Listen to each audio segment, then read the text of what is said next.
जसं मी तुला ते बेक्ड आणि फ्राईडचं उदाहरण दिलं, की बेक्ड चिप्समध्ये आपण बघतो, की जास्त त्याच्यात फॅट आहे as compared to regular chips किंवा जे लो कॅलरी, लो फॅट म्हणून जे विकतात त्याच्यात साखर जास्त असते. सो रीडिंग द लेबल, की तुम्ही त्याच्यात किती आहे आणि कंपेअर करा ना. सोप्पं आहे, की नाही? आपण सुपरमार्केटमध्ये जर जातोय किंवा दुकानात जातोय, तर तुम्ही एक जर सपोज आता कुठलं हेल्दी लो फॅट व्हर्जन आहे, हं. त्याचंच रेग्युलर व्हर्जन पण नेहमी अवेलेबल असतं. मग ते तुम्ही दोन्ही कंपेअर करा जरा एकदा एज्युकेट युअरसेल्फ. तुम्ही बघा त्याच्यात काय आहे ते आणि मग त्याचे व्हॅल्यूज कंपेअर करा. मग ठरवा, की काय तुम्हाला घ्यायचं ते. पण हे असं वाचणं, एक हे अवेअरनेस असणं हे खूप गरजेचं आहे. कारण नाही तर तुम्हाला you will not be able to figure out. म्हणजे ते हो. न्यूट्रिएंट लेबल्सची मॅन्डेट ह्याचसाठी असते, की आपल्याला ॲज अवेअर कन्झ्युमर्स की आपण त्याचं निवड करू शकू. पण जर आपण एखादं जे तळलेला सपोज काही चिप्स आहेत, that you compare with something which is baked असं. खूप वेळा असं बघायला मिळतं, की तो जो बेक्ड पदार्थ आहे, त्याच्यात जास्त फॅट आहे. नमस्कार, मी अमिता. मी गौरी. वेलकम टू तुमचं आणि आमचं सेम असतं पॉडकास्ट. या पॉडकास्टमध्ये आपण आरोग्य, आहार आणि रोजच्या जीवनातल्या छोटे किंवा मोठे विषय याच्यावर चर्चा करणार आहोत. मी गौरी, तुमच्या मनातले काही कॉमन प्रश्न अमिता मॅमला विचारणार आहे. आणि मी न्यूट्रिशनिस्ट अमिता गद्रे. या सगळ्या प्रश्नांची उत्तरं माझ्या 20 वर्षाच्या अनुभवावरून तुम्हाला देणार आहे.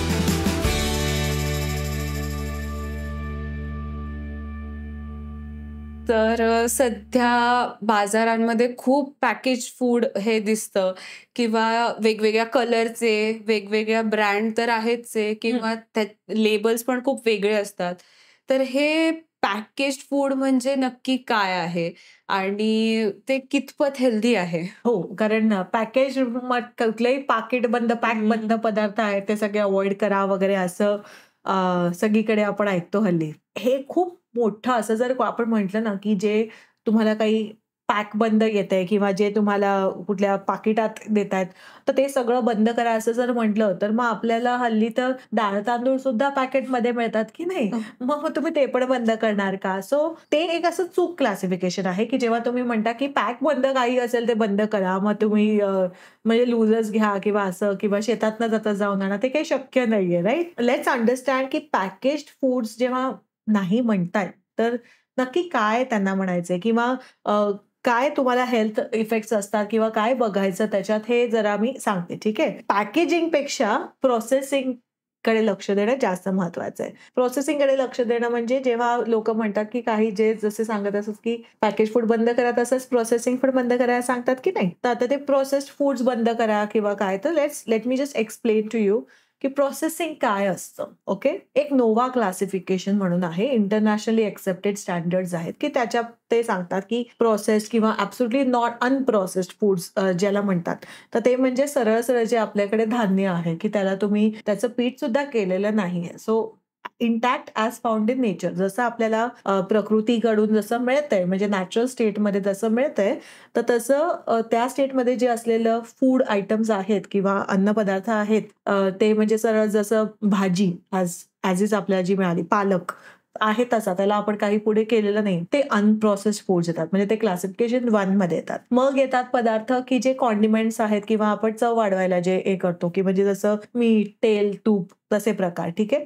तर दोज आर लाइक लेव्हल 2, की त्याला थोडंसं आहे, पण ते कॉन्डिमेंट स्पाइसेस आहेत. म्हणजे आपण त्याच्याशिवाय आपण काही पदार्थ कुठला बनवू शकणार नाहीये किंवा त्याचं कुकिंग करू नाही शकणार आहे. मग येतात, की जे ते सिंपल प्रोसेसिंग आहे. म्हणजे खूप बेसिक लेव्हलचं ज्याला प्रोसेसिंग असतं. तर म्हणजे जसं की आपण गव्हाचं पीठ केलं किंवा सपोज आता मटार आहे, तर त्याच्यातले खराब मटार जे आहेत ते काढून टाकलं. त्याला पण इट्स अ प्रोसेस, की नाही जेव्हा तुम्ही करताय किंवा आपण भाजी आहे ती चिरली.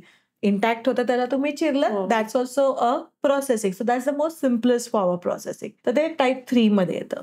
आणि नंतर येतात ह्या सगळ्यातनं म्हणजे then next classification you have, की ज्याच्यात तुम्हाला जसं ब्रेड फॉर एक्झाम्पल, की तुम्ही पीठ घेतलं त्याच्यात तुम्ही जे तुमचं म्हणजे तेल ईस्ट वगैरे घालून त्याचा ब्रेड झाला किंवा बेक्ड आयटम्स झाले. So that is then again processed food. आणि लास्टली येतं ultra processed foods. Ultra processed foods काय असतात, की त्याच्यात तुम्हाला फॅट आणि सॉल्ट आणि शुगर याचं प्रमाण खूप जास्त असतं आणि त्याला प्रोसेसिंग म्हणजे त्याच्यावर जी प्रक्रिया होते ती एवढी जास्त होते की ते म्हणजे मूळ त्याचं स्वरूप जे होतं ज्या इन्ग्रेडियंट्सचं तर ते तसं अजिबात राहत नाही. उदाहरणार्थ आपण जे म्हणजे चॉकलेट्स म्हणजे कन्फेक्शनरीचे सगळे आयटम्स असतात तर म्हणजे गोळ्या चॉकलेट ज्याला म्हणतात तसं टॉफी वगैरे ते पण की म्हणजे ओरिजिनल जी साखर आहे पण त्याच्यात त्या साखरेबरोबर त्यांनी अजून साधारण 15 ते 20 वेगवेगळे सिंथेटिक फ्लेवर्स किंवा कलर्स असं सगळं घालून त्याच्यात ते बनवलेलं असतं किंवा प्रिझर्वेटिव्हज आहेत, ॲडिटिव्हज आहेत.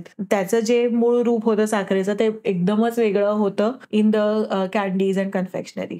किंवा दुसरं हल्ली खूप पॉप्युलर झालेलं म्हणजे की ज्याला मॉक मीट्स म्हणतात, की तुम्हाला व्हीगन बर्गर्स वगैरे जे मिळतात, की जे आहेत मुळात बनवलेले सोयाच्या एका डेरिव्हेटिव्ह मधनं आणि त्याचं ते सोयासारखं नाही, त्याची चव आहे, नाही ते दिसतंय, नाही वास आहे, काही नाही. पण ते दिसतंय तुम्हाला एका ॲनिमल बेस्ड पॅटी सारखं, की म्हणजे तुम्ही सपोज मीटची जर पॅटी बनवलेली असेल त्याचं म्हणजे टिक्की सारखं जर बनवलं तसं दिसतंय ते. पण त्याचा आणि त्या मीटचा काही संबंध नाही. ते पण अल्ट्रा प्रोसेस्ड फूड आहे. किंवा एक खूप कॉमन उदाहरण म्हणजे जे बटाट्याचे वेफर्स म्हणजे चिप्स सारखे जे प्रकार येतात, जे असे पूर्ण मोठ्या एका डब्यात असतात लांबट. तर त्याच्यात ते म्हणायला, की ते बटाट्याचे वेफर आहेत, पण ते बनवतात कसे, की म्हणजे ते पोटॅटो स्टार्च म्हणजे बटाट्यातनं काढलेला स्टार्च जो असतो, त्याच्यात तुम्ही 15-20 वेगवेगळे इन्ग्रीडियंट्स की म्हणजे गार्लिक पावडर किंवा अजून वेगवेगळे सपोज xanthan गम किंवा दुसरे प्रिझर्वेटिव्ह असे बरेच पदार्थ ॲड करून मग त्याच्या नुसत्या त्या चपट्या अशा म्हणजे पाडलेल्या असतात. ते काही बटाटा किसून त्याचे तसे ते वेफर्स नसतात ते जे बनतात. त्यामुळे ते सगळे सारखे असतात बघ. नाहीतर एरवी आपल्याला जे बटाट्याचे वेफर बनतात ते छोटे-मोठे असे असतात. That is also an example of an ultra processed food. मूळ जो पदार्थ होता त्याचं रूप आणि तुम्हाला जे मिळतंय त्याचं रूप खूप वेगळं आहे. त्याच्यात म्हणजे there is a big difference. काहीच सिमिलॅरिटी नाहीये दोन्हीत आणि प्लस एवढे त्याच्यात इन्ग्रीडियंट्स घातलेले आहेत. तर आता जेव्हा आपण म्हणतो की तुम्ही प्रोसेस्ड फूड लिमिट करा किंवा तुम्ही पॅकेज्ड फूड कमी खा किंवा बंद करा असं, तर तेव्हा ते actually they are talking about ultra processed foods. की म्हणजे तुम्ही अल्ट्रा प्रोसेस्ड फूड्स जे आहेत, ते तुम्ही ॲब्सोल्युटली 100% हो, की तुम्ही ते बेस्ट अव्हॉइडेड असं असतं आणि नाही तर मग तुम्ही अगदी ओकेजनली सपोज म्हणजे महिन्यातनं एकदा वगैरे असं खाल्लं तर ideally that is what would be like okay, की म्हणजे त्याच्याहून जास्त जर तुम्ही खात असाल तर तुम्हाला anyway you are going to then face की तुम्ही तुमचं सोडियम इंटेक खूप वाढतंय, तुमची साखर खूप वाढतीये, तुमचं ओव्हरऑल कॅलरीज खूप वाढतंय. कारण ह्या युजुअली म्हणजे खूपच क्वचित तुम्हाला कुठलं असं अल्ट्रा प्रोसेस्ड फूड मिळेल की ज्याच्यात त्याचं म्हणजे कॅलरीज वगैरे पण खूप कमी आहेत असं. सो टिपिकली त्या सगळ्या फूड्समध्ये तुमचं हे जे असतं म्हणजे सॉल्ट, शुगर सगळं जास्तच असतं म्हणून ते नाही म्हणतात गेलं असं. मग आपण जेव्हा हे सगळे प्रॉडक्ट्स विकत घेतो, मग तेव्हा कसं ओळखायचं की हे अल्ट्रा प्रोसेस्ड आहे किंवा हे प्रोसेस्ड आहे? मग ते घेताना कसं ओळखायचं? Very good question. बघ आता एक साधारण जर उदाहरण दिलं तर तुम्ही से कुठली बेक्ड स्नॅक हल्ली जे मिळतात, कारण हल्ली बरेच हेल्थ फूड्स पण तुम्हाला पॅकमध्ये मिळतात की नाही. हो.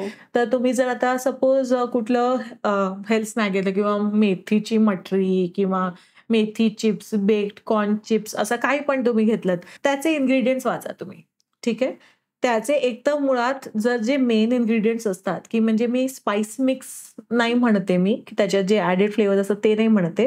पण जे प्रायमरी मूळ जे इन्ग्रीडियंट्स आहेत, तर ते जर तुमचे साधारण 5 ते 7 इन्ग्रीडियंट्स असतील, जे सगळे तुम्हाला माहिती आहेत. म्हणजे डाळ आहे, कुठलं पीठ आहे, तेल आहे, तूप आहे, मीठ आहे. So those are like the first 5-6 ingredients, base ingredients म्हणजे घटक जे आहेत ते तुम्हाला कळतायत असे जर असतील, की म्हणजे मला माहिती आहे हे कसं दिसतं किंवा हे काय आहे हे मला माहिती आहे. तर दॅट शुड बी ओके. की म्हणजे तुम्हाला. पण जर आता तुम्ही घेतलंय फॉर एक्झाम्पल एक सपोज बीटाचे वेफर, बीटरूट चिप्स किंवा बीटरूट असं सारखं घेतलंय आणि त्याच्यात बीटरूट असं येतंय 3ऱ्या-4थ्या जागी आणि बाकी अशी एवढी लांबलचक जे काही घटक आहेत त्याची यादी असेल, तर मग त्याच्यात त्यांनी बरंच काही वेगवेगळं घातलेलं असतं असं त्याच्यातनं ठरतं असं. आणि दुसरी गोष्ट बघायची म्हणजे की तुम्ही काय घेताय? म्हणजे तुला एक्झाम्पल द्यायचं तर जर आपण कुठलं काही तुम्ही पॅकेज ज्यूस घेताय फॉर एक्झाम्पल, तर ते ज्यूस घेताना त्याच्यातला पहिलं इन्ग्रेडियंट जे आहे ते कुठल्याही फळाचं काही जर त्याच्याशी संबंध नसेल किंवा if the first ingredient is sugar, तर मग तुम्ही खूपच म्हणजे त्याच्यात साखरच घेताय. You are not taking anything which is juice based. Again another like say example that you get is ice creams. तुम्ही आईस्क्रीम जेव्हा घ्यायला जाता तर त्याच्यात दुधाचं म्हणजे cream, it's suppose to be made from cream, पण तुम्ही जर इन्ग्रेडियंट वाचले त्याच्यात जर तुम्हाला fat, vegetable fat, hydrogen fat असे पहिलं, मग नंतर काहीतरी फ्लेवर, मग साखर असं आहे आणि क्रीमचा काही नामोनिशान नाहीये तिथे, तर मग असं then that's not really ice cream, then it's an ultra processed confection like a dessert that you are eating असं. सो त्याची इन्ग्रेडियंट लिस्ट वाचा, त्याच्यात सोडियम, शुगर हे किती आहे हे जरा न्यूट्रिएंट लेबल वाचायला शिका, म्हणजे तुम्हाला कळेल की त्याच्यात नक्की काय काय त्यांनी घातलंय. आणि खूप वेळा ना असे फसवे हे असतात, म्हणजे प्रोडक्ट्स असतात. एक त्याचं एकदम उत्तम उदाहरण म्हणजे की हल्ली बेक्ड चिप्स मिळतात खूप. ठीक आहे, बेक्ड चिप्स म्हणजे काय की ते जे वेफर आहेत ते जे नॉर्मली त्यांनी तळले असते किंवा काचऱ्या ज्या आहेत त्या तळल्या असत्या, त्याऐवजी ते त्यांनी बेक केल्यात असं, की म्हणून मग तुम्ही ते हेल्दी असं समजतात, की सो त्याला डीप फ्राय नाही केलंय तर म्हणून ते हेल्दी आहे असा एक समज असतो. पण जर आपण एखादं जे तळलेलं सपोज काही चिप्स आहेत that you compare with something which is baked, असं खूप वेळा असं बघायला मिळतं की तो जो बेक्ड पदार्थ आहे त्याच्यात जास्त फॅट आहे, त्याच्यात जास्त तेल आहे, असं त्याच्यात आपल्याला आढळून येतं. मग असं जेव्हा होतंय तेव्हा मग तुम्हाला you need not go with just baked thing, म्हणजे कारण मग एंड ऑफ द डे तुम्ही खायला गेलात ते बेक्ड म्हणून की ते जास्त हेल्दी असेल असं म्हणून, पण actually you are ending up eating more fat असं. त्यामुळे एंड ऑफ द डे त्याच्यातले घटक बघा आणि ते जे लेबल असतं ना, एक असा बॉक्स असतो बघ सगळ्या प्रोडक्ट्सवर, तर ते त्याच्यात त्यांनी सोडियम किती आहे ते म्हणजे 15%च्या वर, म्हणजे साधारण 6 ते 7% वर जर सोडियम असेल डेली व्हॅल्यू, तर ते खूप जास्त हाय सोडियम कॅटेगरीत येतं. मग त्याला तर तुम्ही थोडंच खायचं असतं असं. सो त्याचे लेवल्स बघा, साखर किती आहे त्याच्यात बघा, आणि एस्पेशली साखरेचा साधा हिशोब करा नेहमी, की ती जी साखर आहे ती पर 100 ग्रॅम किती आहे, ऍडेड शुगर जर त्याच्यात असेल. आणि जसं आता तुम्ही काही कुठले सेवरी काही पदार्थ खाताय, म्हणजे असं नमकीन स्नॅक्स वगैरे आहेत आणि त्याच्यात तुम्ही जर वाचलं की added sugar is say 10, 15, 20 gram per 100 gram, मग तसं काही काम नाही. आता तुम्ही गुलाबजाम घेता त्या साखर आहे समजू शकतोय, पण वेफर्स न्यायच्या तुम्हाला त्या साखरेचं काही कामच नसतं. तर त्यामुळे that is how you then choose. आजकाल मार्केटमध्ये क्विक फिक्सेस मिळतात, रेडी टू ईट उपमा किंवा व्हॉटेवर, ते सुद्धा हायली प्रोसेस्ड असतात का, किंवा मग त्या गोष्टींचा वापर केला तर चालतो का, किंवा कितपत करू शकतो वापर आपण त्याचा? जिथे आपण हेल्दी खायचा प्रयत्न करतोय किंवा हल्ली आपल्याला वेळ पण नाहीये असं एवढा पूर्ण स्वयंपाक करायला, ऑफिसला पळायचं असतं अँड एव्हरीथिंग, राईट. तर मग असे जे रेडी टू ईट आहेत आयटम्स ते आपण खायचे की नाही, that will depend on the product. Okay, आता जसं मी म्हटलं तसं हल्ली जे उपमा मिक्स वगैरे येतात, तर त्याच्यात काय बघायचं तुम्ही, की त्याच्यात ते इन्ग्रेडियंट्स वाचताना, त्याच्यातले घटक वाचताना, की त्याच्यात तेल कुठलं वापरले गेलंय. आज सकाळचीच गोष्ट आहे, मी सकाळी भाजी घ्यायला गेले होते, तर माझा भाजीवाला त्याच्या इथे असे मसाले वगैरे पण असतात बरं का. तर तो मला म्हणाला की मॅडम हा ओला मसाला आहे, म्हणजे चिकन मटन साठीचा ओला मसाला आहे, तुम्ही कोरडे मसाले घेता तर हा ओला मसाला पण ट्राय करून बघा. तर म्हटलं बरं बघू त्याचं पाकिट. तर पाकिट मी ते पुढे ते त्यांनी काय काय त्याचं नगरी झटका न नागपुरी तडका असं काय काय प्रकार लिहिलेलं होतं त्याच्यावर, पण त्याला नेहमी मागे बघा काय आहे त्याच्यात लिहिलेलं. आणि मग जेव्हा ते मागे बघितलं तर तेव्हा त्याच्यात घटक जे होते, तर त्याच्यात पहिलाच घटक होता की cotton seed oil. Cotton seed oil म्हणजे कपासिया तेल. कपासिया तेल हे is not one of the best oils to be eating. तर तरी ते कपासिया होतं, कारण हल्ली पाम तेलावरनं खूप अवेअरनेस आहे म्हणून प्रॉब्ली त्यांनी कॉटन सीड ऑइल वापरलं.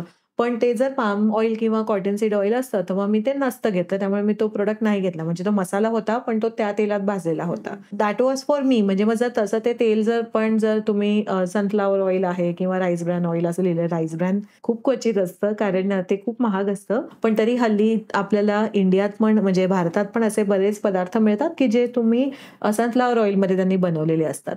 तर मग ते तेल बघा त्याच्यात काय आहे ते. ओके. मग ती इन्ग्रीडियंट लिस्ट बघा, की त्याच्यात काय-काय घातलंय. जसं आता रवा मिक्स म्हणजे उपमा मिक्स वगैरे जे असतात किंवा पोहे पण हो, मिळतात हो. बघ हल्ली हां. तर ते कप पोहेसारखं त्याला पाणी घाला आणि करा. मग काही हरकत नाहीये तसं खायला पण कारण मुळात आपल्याला माहिती आहे ना, की पोहे कसे करतात. तर त्याला त्यांनी फोडणी टाकली आहे, त्याला काहीतरी फोडणीवर ते परतलेले आहेत आणि त्यांनी दिले त्याच्यात पाणी घाला एवढं सांगितलं त्याच्यात. तर त्याच्यात जर अजून काही त्यांनी खूप म्हणजे तेल-तूप घातलेलं नसेल, फॅट बघा साधारण 1 ते 2 चमचे असेल त्याच्यात म्हणजे अबाउट 5 to 10 ग्रॅम जर फॅट असेल तर then you are good to go. पण just because it's come in a packet ते डब्यात आहे किंवा पॅक बंद आहे म्हणून ते अगदी सगळंच टाकाऊ आहे किंवा सगळ्यातच आपल्याला नुकसान होणार आहे अशातला भाग नाहीये. पण त्याच्यात लगेच मी म्हटलं तसं तेल बघा त्याच्यात काय आहे, किती आहे आणि कुठलं आहे ते जरा बघा त्याच्यात. आणि हल्ली बरेच आपल्याला हेल्थ प्रॉडक्ट्स पण मिळतात, की पॅनकेक्स वगैरे असतात, की जे गव्हाचे आहेत किंवा अंड्याची पावडर वगैरे घालून पण पॅनकेक्स मिळतात. तर तसं पण जरी असतील तर that is there is no harm in opting for an easier way, की म्हणजे सगळंच अगदी बघ आयडियल सिच्युएशन तरी ही असेल, की मीच माझं जे आहे ते शेतावर मी माझं उगवू आणि मग मी तेच खाऊ. हं, पण हो. आपण या आयडियल जगात राहत नाहीये ना आता. आपलं बरोबर. जग खूप वेगळं आहे. आपण खूप लांब आहोत त्या शेतांपासून वगैरे आणि जरी जे शेतकरी पण स्वतः असतात, तर ते पण त्यांचं एक पीक असतो त्यात they have to depend on other things ना. म्हणजे कांद्याचं पीक जर लावलेलं आहे, तर मग बाकी सामान त्यांना बाजारातनच आणायला लागतंय, की नाही? बरोबर. So that is the way things are working. तर मग त्याच्यात तुम्ही कन्व्हिनियन्स किंवा जरा सोपा जर काही पडत असेल त्याच्यात, वेळ वाचत असेल आणि तो वेळ वाचवून जर तुम्हाला त्याचा उपयोग तुम्हाला व्यायामासाठी किंवा ऑफिसला वेळेवर पोहोचण्यासाठी किंवा थोडं स्ट्रेस कमी करण्यासाठी करता येत असेल, तर काही हरकत नाहीये तसं वापरायला. पण तुम्ही त्याच्यात इन्ग्रीडियंट्स त्याचे बघा, असं मी परत-परत सांगेन. कारण बरेचदा हल्ली जे आता मिलेटवाले रागी डोसा, हो. सुजीवाले काय-काय म्हणजे सुजी आणि काय मिलेट वगैरेवाले पण प्रकार बरेच मिळतात हल्ली. त्याच्यात खूप वेळा असं होतं, की त्याच्यात पाम ऑइल असतं. मग आता सपोज डोसा मिक्स आहे. आपण डोसा बॅटर पण आणतो की नाही ओलं बॅटर. तर ते वेट बॅटर पण जे आणलंय, तर त्याच्यातले तुम्ही इन्ग्रीडियंट्स बघाल तर इट्स लाइक प्रिटी सिंपल. तांदूळ आणि उडदाची डाळ एवढंच असतं. त्याच्यात अजून काही वेगळं नसतं. तर पण तुम्ही जर ते पावडरवाले जे असतात, जे पाण्यात पाणी घालून मिक्स करायचं असं असतं. तर त्याचे जर आपण इन्ग्रीडियंट्स बघू, तर डोसा मिक्समध्ये सुद्धा ऑलरेडी त्याच्यात तेल म्हणजे पाम ऑइल वगैरे असतं. मग आता जर मी डोसा खातीये तर त्याच्यात ते आणि ते ड्राय पावडर आहे, तर त्याच्यात पाम ऑइलची गरज काय? आणि मग जर पाम ऑइल आहे, तर मग ते किती आहे हे पण बघायला लागतं. So it all comes down to reading the nutrient label. तुम्ही काय त्याच्यात काय त्यांनी घातलंय, किती घातलंय, त्याचं प्रमाण हे बघितलं पाहिजे. आणि where you are speaking of health foods तर जसं मी तुला ते बेक्ड आणि फ्राईडचं उदाहरण दिलं, की बेक्ड चिप्समध्ये आपण बघतो, की जास्त त्याच्यात फॅट आहे as compared to regular chips किंवा जे लो कॅलरी, लो फॅट म्हणून जे विकतात त्याच्यात साखर जास्त असते. सो रीडिंग द लेबल की तुम्ही त्याच्यात किती आहे आणि कंपेअर करा ना. सोपं आहे की नाही. आपण सुपरमार्केटमध्ये जर जातोय किंवा दुकानात जातोय, तर तुम्ही एक जर सपोज आता कुठलं हेल्दी लो फॅट व्हर्जन आहे, हं. त्याचंच रेग्युलर व्हर्जन पण नेहमी अवेलेबल असतं. मग ते तुम्ही दोन्ही कंपेअर करा जरा एकदा एज्युकेट युअरसेल्फ. तुम्ही बघा त्याच्यात काय आहे ते आणि मग त्याचे व्हॅल्यूज कंपेअर करा. मग ठरवा की काय तुम्हाला घ्यायचं ते. पण हे असं वाचणं, एक हे अवेअरनेस असणं हे खूप गरजेचं आहे. कारण नाही तर तुम्हाला you will not be able to figure out. म्हणजे ते बरोबर. न्यूट्रिएंट लेबल्सची मॅन्डेट ह्याचसाठी असते, की आपल्याला ॲज अवेअर कन्झ्युमर्स की आपण त्याचं निवड करू शकू म्हणून. पण ते वाचलं नाही तर मग तुम्ही असं नुसते रँडम रूल्स नाही करू शकत काही असं. पण नो हार्म म्हणजे मला जर कोणी विचारलं, की सगळं हल्ली असे प्रोटीन बार्स पण मिळतात बघ. हो. प्रोटीन बार्स मिळतात आणि ते यू कॅन हॅव दोज. म्हणजे जर तुम्हाला इट्स इट्स हेल्थीयर त्याच्यात काही इन्ग्रीडियंट्स असे काही भलते-सलतेच काही नाही आहेत, तर मग you can very well have those as well. पण इन्ग्रीडियंट्स बघा. बाजारात फ्रोझन फूड्स सुद्धा बघायला मिळतात आणि लहान मुलांचे पण जे फूड आयटम्स असतात, फ्रोझन फूड्स असतात. तर मग ह्याचं कन्झम्पशन किती पाहिजे? लहान मुलांचं तर हल्ली डब्यात वगैरे पण देतात किंवा शाळेतनं आलं की मग थांब मी तुला घरी करून देते असं म्हणून फ्रीझर उघडून त्याच्यातनं ते काढून ते तळून देतात किंवा एअर फ्रायर आलंय तर एअर फ्राय करून देतात हल्ली. मग त्याच्यातनं ऑन पेपर ॲज सच तुम्ही लहान मुलांना जरी एखादा हे दिलं. आता एखादा जेव्हा मी म्हणते तेव्हा आय मीन की महिन्यातनं एकदा तुम्ही दिलं असं चेंज म्हणून मुलाला. कारण शाळेत इतर मुलांना पण खाताना बघतायत किंवा त्यांच्याकडे कोणाकडे जाऊन तुम्ही पदार्थ बघितलाय. मग आपल्याला पण त्यांना एक ट्रीट म्हणून असं द्यायचंय ॲज अन इंडल्जन्स तर once a month it's fine, म्हणजे should be fine as such. पण तुम्ही जर हे रोज करायला लागलात की ते जे मोस्ट ऑफ दोज प्रोडक्ट्स म्हणजे ते अल्ट्रा प्रोसेस्ड मधच्याच कॅटेगरीमध्ये येतात की जे फ्रोझन आणि मग त्याला तुम्ही तळणारे किंवा त्याला तुम्ही एअर फ्राय करणारे, तर ते जे तसे असतात ते. आणि एक लक्षात ठेवणं गरजेचं आहे की लहान मुलांना पण लहान आहेत म्हणून तुम्ही काही त्यांना हवं तेवढं तळणीचे पदार्थ द्याल तर तसं is going to harm them, that's not recommended. पण हे जे फूड्स असतात ते पण अगेन जसं मगाशी मी सांगितलं तसं ते हाय फॅट आणि हाय सॉल्ट कॅटेगरीमध्ये येतात. तर त्यामुळे त्याच्यात पण जरी तुम्ही ते घरी तळत असाल, चांगल्या तेलात तळत असाल, तरी सुद्धा त्याच्यात ते जे ओव्हरऑल कॅलरीज असतात ते खूप जास्त असतात किंवा न्यूट्रिएंट्स जास्तच नसतात. म्हणजे टिपिकली ते बटाट्याचे किंवा तुम्हाला ते चे थोडेसे म्हणजे डेरिव्हेटिव्ह बटाटा आणि सोय मिक्स किंवा कॉर्नस्टार्चचे असेच बनलेले असतात ते, हे जे सगळे फ्रोझन फूड्स असतात ते. तर त्यामुळे आय वुडंट रेकमेंड. म्हणजे त्यापेक्षा तुम्ही त्यांना अंडपोळी दिलं किंवा पनीर पराठा दिला तर ते जास्त हेल्दी आहे त्यांच्यासाठी.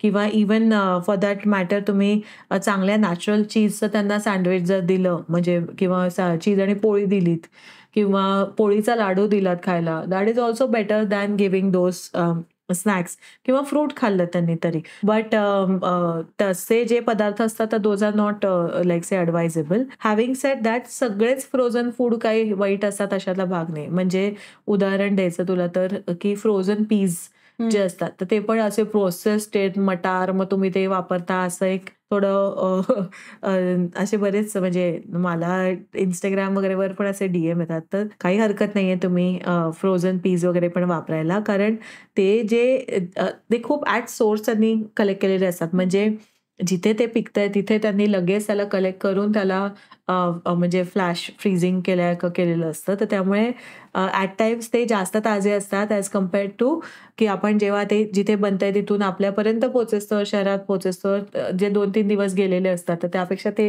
कुड be fresher than these ones. त्यामुळे आणि प्लस कन्व्हिनियन्स, तुमचा वेळ वाचतोय. एंड ऑफ द डे तुम्ही मटार खाताय, काहीच प्रॉब्लेम नाही त्याच्यात, राईट? तो फ्रोझन असला तरी पण तो एकदा आपण जे काही बनवतो त्याच्यात घातल्यावर तो मटारच होतो काय.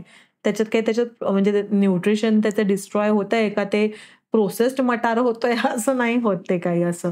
फ्रोझन फूड्स चांगले की नाही it depends on what the food is. म्हणजे तुम्ही म्हणजे जसं इट कॅन बी फ्रॉम मटार टू से डेझर्ट, म्हणजे जे मी म्हटलं असं आईस्क्रीम सारखं वाटणारं पण आईस्क्रीम नसलेलं असं dessert item. So the range is like very vast. पण तुम्ही त्याच्यात इवन ते नॉनव्हेज पण हल्ली फ्रोझन मिळतं बघ. तर नॉन व्हेजिटेरियन स्नॅक्स पण मिळतात.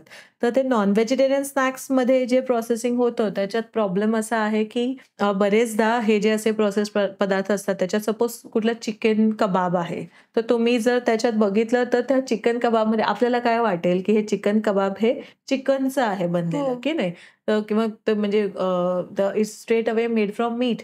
पण जर आपण त्याचे इन्ग्रेडियंट्स वाचले तर तिथे लिहिलेलं असतं chicken or chicken like products आणि ब्रॅकेटमध्ये जर चांगलं प्रोडक्ट असेल त्यातल्या त्यात तर 50%च चिकन असतं त्याच्यात. आणि ते पण जे चिकन म्हणतात तर इट्स मोस्टली लाईक तुम्हाला त्याचे स्किन वगैरे किंवा असं त्याला मिक्स करून मग त्याच्यात अजून वेगवेगळी पिठं घालून ते पण it also categorises in ultra processed. म्हणजे ते काही ओरिजिनल जो होता त्याच्या खूपच वेगळं ते होतं, सगळं दिसतं पण वेगळं, लागतं पण वेगळं असं.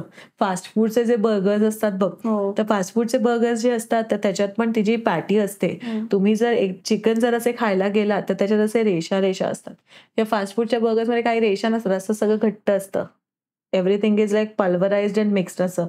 तर कारण ते तसं करायला लागतं, कारण नाहीतर आपल्याला त्याच्यात स्किन वेगळी नाही असं दिसेल, तो कोणी खाणार नाही ते. आणि ते स्वस्त असतं because the whole concept is of ते कमी पैशात तुम्हाला ते द्यायचंय असं कॉस्टचा भाग असतो त्याच्यात. त्यामुळे ते फास्ट फूडचं असं बनवलेलं असतं. So even in those frozen snacks तुम्ही बघा की आपण जर समोसा घ्यायला जातोय आणि त्याच्यात आपल्याला बटाटा सोडून जर दुसरी पिठंच मिळत असतील तर उपयोग नाही असं. सो हेच म्हणजे बॉटम लाईन आहे पूर्ण प्रोसेस्ड फूडचे जे प्रकार आहे तो समजण्यामागे, की तुम्ही त्याच्यात काय घातलंय ते जरा समजून घ्या एकदा आणि मग त्याची काय ते निवड करा. आज बाजारात आपल्याला बरेच क्लीन प्रॉडक्ट्स सुद्धा मिळतात की ज्याच्यात म्हणजे इवन ते वे आईस्क्रीम किंवा फ्रोझन योगर्ट्स असे पण मिळतात की जे लो कॅलरी आहेत आणि तेवढे प्रोसेस नाहीये, म्हणजे त्याच्यात इन्ग्रेडियंट्स पण 4-5च असतात, तसंही घ्यायला काहीच प्रॉब्लेम नाहीये. You can if it's fitting your goals, म्हणजे तुम्ही जे एवढं तुम्हाला कॅलरीज किंवा जे काही तुम्हाला वजन कमी करायचंय, वाढवायचंय त्या गोलमध्ये जे फिट होतंय, किंवा साखर अवॉइड करायची असेल तर तुम्ही शुगर फ्री काही घेताय, तर मग त्याच्यात like if that's fitting your say overall nutritional goal, तर काही हरकत नसते. पण शुगर फ्री प्रोडक्ट्समध्ये पण अगेन फॅट किती आहे, कारण जेव्हा लो कॅलरी म्हणतात तेव्हा फॅट जास्त असतं, जेव्हा लो फॅट म्हणतात तेव्हा कॅलरीज जास्त असतात. हा तर नियम ठरलेलाच आहे, कारण त्याला चविष्ट बनवायला त्यांना हे असे ॲडजस्टमेंट करायलाच लागते त्याच्यात. तर त्यामुळे तो प्रोडक्टमध्ये तो प्रश्न येतोच नेहमी. सो आय वुड से की instead of going for low fat और low carb, you just stick to म्हणजे नॉर्मल, म्हणजे असं समोसा जर खायचा आहे तर तो लो फॅट समोसा कशाला खायला जायचा आहे त्यापेक्षा, कारण तो समोसा का लागतही नाही, आणि एवढं करून तुम्हाला तो समोसा खायची जी क्रेविंग होती ती भागतही नाही. त्यामुळे तुम्ही असे बेक समोसे ना असं करण्याच्या भानगडीत पडू नका. जर समोसा खायचा आहे तर मग नॉर्मल समोसा खा, आणि मग स्वतःला सांगा की आज मला समोसा खायचा होता, मी खाल्ला आहे, आणि at least then you will remember की महिनाभरांनी की सारखा सारखा नको वाटू देऊया असं तो खावासा असं. So it's all about making a choice की तुम्ही म्हणजे कुठलं म्हणजे तो पॅकेटमध्ये येणारा पदार्थ जो आहे तो किती लेवल प्रोसेसिंग त्याला झालेलं आहे हे बघणं जास्त महत्वाचं असतं. आपण सरसकट सगळंच पॅकेटमध्ये आलेलं सगळंच वाईट आहे असं नाही म्हणू शकत. आपल्या लहान मुलांच्या पॅकेट फूडवरनं विषय निघालाच आहे. तर पहिले काही वर्षांपूर्वी 2 मिनिट नूडल्स बॅन झाल्या. मग आता मार्केटमध्ये हेल्दी नूडल्स म्हणजे आटा नूडल्स किंवा असे प्रकार येत आहेत. त्या हेल्दी आहेत का? बघ, आता हे जे सगळे इन्स्टंट प्रकार जे आहेत, काही इन्स्टंट तुम्ही म्हटलं तर आता हे पण एक असं जनरलायझेशनच होऊ शकतं, कारण तसं म्हणायला आपलं लिंबू सरबत पण केलं तर तसं इन्स्टंटच असतं की नाही, आपल्याला पटकन बनवता येतं लिंबू सरबत. पण जिथे 2 मिनिट नूडल्सचा प्रश्न येतो, कारण ते पण खूप अल्ट्रा प्रोसेस्ड फूडमध्येच येतं. ते again like I said, ultra processed फूडचे तुम्ही एखादा म्हणजे मग आता एक आणि लक्षात घ्या बरं का, एखादा जेव्हा मी म्हणते तर म्हणजे त्याचा अर्थ हा नाही की आज मी 2 मिनिट नूडल्स एखादा खातीये, उद्या मी पिझ्झा एखादा खातीये, परवा मी वेफर एखादा खाते, असं नाही. मग तुम्ही महिनाभर तुम्ही अल्ट्रा प्रोसेस्ड फूड्सच खात बसाल आणि उगीच माझ्या नावाची पावती फाडतील नाही तर तसं करू नका बरं का. पण जोक सपाट, तुम्ही जेव्हा असे 2 मिनिट नूडल्स खूप आवडतं खूप लोकांना, म्हणजे लहानांना मोठ्यांना खूप लोकांना आवडतं. तसं जेव्हा तुम्ही खाताय तर मग गो विथ द अंडरस्टँडिंग की ह्याच्यातून आपल्याला न्यूट्रिशन असंच काही आपल्याला मिळणार नाहीये. पोषक तत्व कुठल्याही प्रकारे आपल्याला मिळणार नाहीयेत. हे एम्प्टी कॅलरीज आहेत. हे माझे जिभेचे चोचले आहेत म्हणून मी खातीये. मला याचं क्रेव्हिंग झालंय. मला हीच चव हवी आहे आत्ता अशा ह्याच्यात. मग त्याच्यात उगीच म्हणजे ते गुलाबजामला तुम्ही त्याची भाजी किंवा गोबी पराठा करायला जाऊ नका. That's not going to happen की नाही. मग त्याला मध्ये व्हीट टाकलं, व्हीट नूडल आणले मी, किंवा मग मी त्याच्यात भाजी घालून खाते, मग ते जास्त चांगलं होईल वगैरे असं. तर त्याच्यात तुम्ही भाजी जरी घातली तर ओके, त्या नूडल्स बरोबर तुमच्या पोटात भाजी गेली, पण त्या नूडल्स काही ते म्हणजे it doesn't become palak paneer असो.